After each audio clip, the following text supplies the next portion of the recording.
Now, he may have missed out on double gold at the World Championships, but Wayde van Niekerk still has his sights set on more success.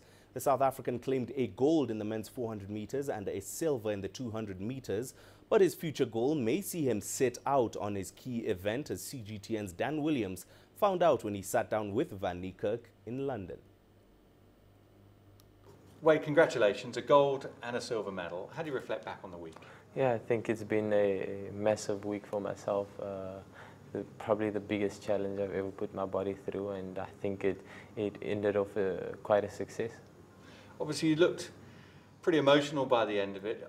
Did this whole kind of process of running this double, did it take a lot out of you? It really did. It was probably, like I said, probably the toughest I've ever put my body through, and I think once I found out that I got amongst the medals for the 200 meters, and then as I took the victory lap, it did bring up quite a lot of emotion, seeing how much people has been supporting me and how much people sees joy in what I've achieved. And I think through that victory lap, I also realized what I just achieved, and it really did bring a lot of emotions inside of me, and I really think it was a very special evening for myself and a massive breakthrough for my career. I mean, is this potential of running the 400, 200, perhaps with a slight schedule change, would you really consider it again? I don't think I'd consider doing the double in terms of 200, 400. I think if I have to do a double again, it would be 100, 200, and if it comes to the 400 meters, I'd love to just solo focus on the 400 meters and try and improve my current personal best. So you feel that there's potential maybe of even putting the 400 to one side and doing a 100, 200? Eventually, I'd love to do it. I mean, it's one of my biggest dreams as an athlete. I think that was one of my first dreams I've ever had as an athlete, is to be one of the best 100, 200 meter sprint in the world. And I think slowly but surely that dream is coming closer and closer. Obviously, next year there's no World Championships, no Olympics, but what kind of challenge then does that present? Is that then perhaps a focus on world records or improving times across the 100, or make the switch there perhaps? Yeah, I think that the season for me was very physically challenging. I picked up quite a lot of niggles and weaknesses in my body, so I'll definitely be focusing on strengthening them and then work from there. And just on, finally, and just on obviously Usain Bolt as well, obviously he's now coming to the end of his time as an athlete in competition. What you know him well, you know him better than many. What has he done for this sport? What has he done for athletics? Well, for track and field alone, I mean, he's been a massive inspiration.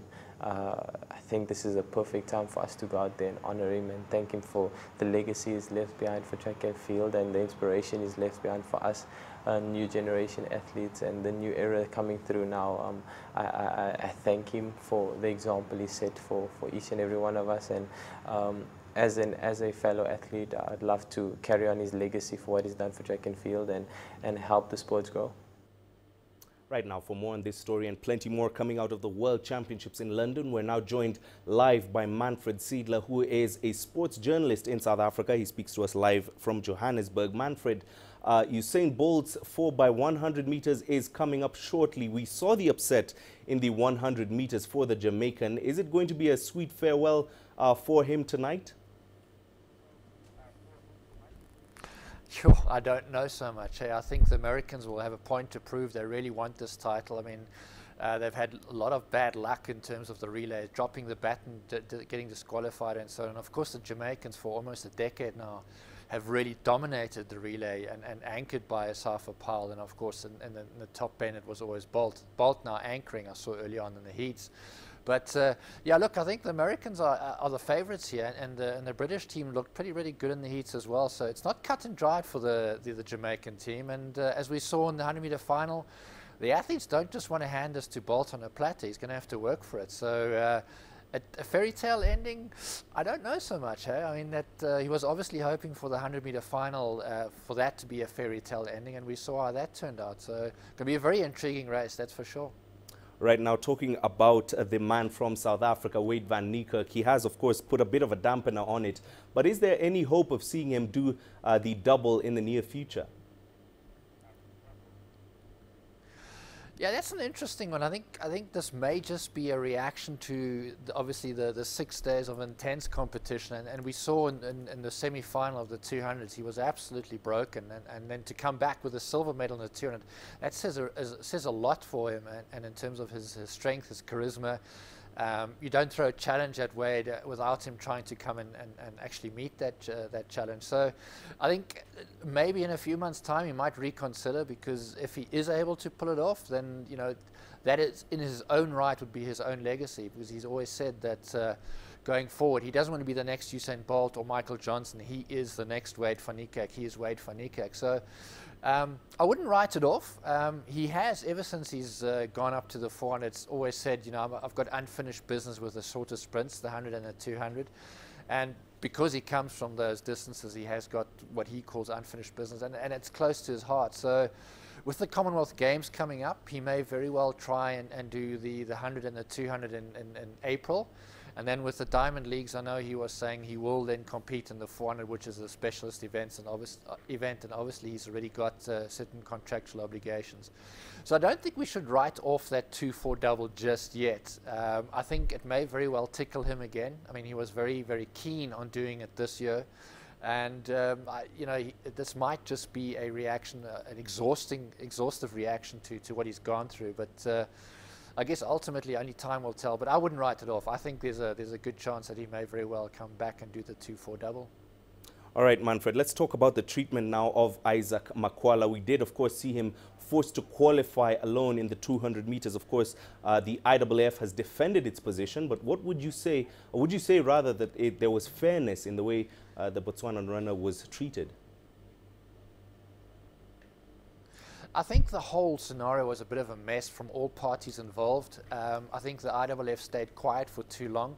Obviously, if UK Health determined there was a health issue, every country in the world, if we're in South Africa or if we're in Nigeria or Kenya, United States or whatever, if the health authorities turn around and say there's a risk, then we have to abide by those laws of the country. It's very easy to turn around and blame the federation and say, hey, you didn't look after us properly and so on. So I think first of all, you've got to look at the fact that UK Health turned around and said, here's a risk. And I think that's the first step. I think the second step was that the communication process from the IAAF wasn't really good, and they're not very good in terms of handling PR. They haven't for a number of years now. They're actually very, very difficult in terms of PR. They're good in pushing stories. They're good in getting information out there about the athletes, but when it comes to, let's call it controversy, they kind of close ranks and put up walls, and I think that they're their own worst enemy in that regard. We saw the visuals of Isaac being escorted away from the track, and he was obviously very upset and so on. But he shouldn't have been able to get there in the first place. So what went wrong there? We've got to ask ourselves that. And then obviously Isaac saying, well, I'm ready to run, I'm fit, I'm healthy. Ultimately, any athlete that gets there, unless they're really, really sick, that's what they're going to say, because they've spent a whole year preparing for this. They're amped, they're ready to go, they really want to run. So I wouldn't necessarily take the word of an athlete without knocking an athlete in any shape or fashion or form, but I wouldn't necessarily take the word of an athlete saying I'm ready to run at that point in time because of the emotional element of them. So ultimately we have to go with the doctors when they're ruling UK Health. I don't think that the BBC handled this very well either. Their panel of discussions almost made it sensationalist, and Michael Johnson tweeting something about, he's being, this is suspicious, Makwala, why is he being withheld? And of course the rumor mill started that Isaac is being withheld by the IAAF so that Wayde the golden boy, can get that 400 meter title. That would be if that was the case, that would be unbelievably bad on behalf of the IAAF, but I can't see them doing something like that. So the rumor mill went ballistic very quickly. Social media is very dangerous in that respect, because anybody with an opinion becomes an expert.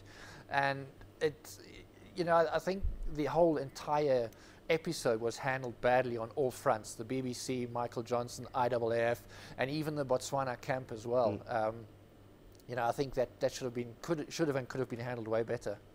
Okay, Manfred, thank you very much for that. We'll have to leave it there for now. Sports journalist Manfred Seidler joining us live there from Johannesburg as we continue to talk about the London World Championships.